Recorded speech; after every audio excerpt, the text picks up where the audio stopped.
আমরা অনেকেই পারি, আবার অনেকেই পারি না যে মেসেঞ্জারে গ্রুপ কিভাবে খুলতে হয়। চলেন আজকের ভিডিওতে সেটাই দেখাবো যে মেসেঞ্জার গ্রুপ কিভাবে খুলতে হয়।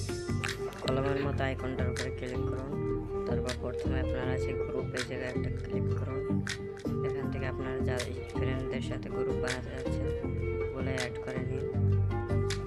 আমি অ্যাড করে নিচ্ছি। এখান থেকে আপনারা যে কয়জন গ্রুপ বানাতে চান ওই কয়জন অ্যাড করে নেবেন।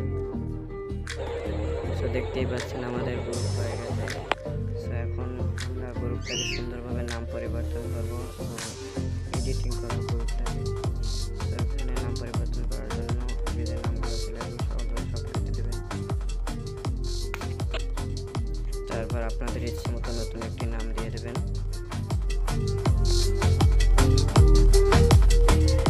আপনি চাইলে এই অ্যাড ফ্রেন্ড এই জায়গায় ক্লিক করে আরও ফ্রেন্ড অ্যাড করতে পারবেন। সো প্রোফাইল পিকচারটাও চেঞ্জ করতে পারবেন। প্রোফাইলের উপর ক্লিক করলেই আপনার গ্যালারিতে চলে যাবে। ওখান থেকে আপনারা একটি প্রোফাইল সেট করে নেবেন। হয়ে গেল আমাদের আজকে মেসেঞ্জার গ্রুপ খোলা।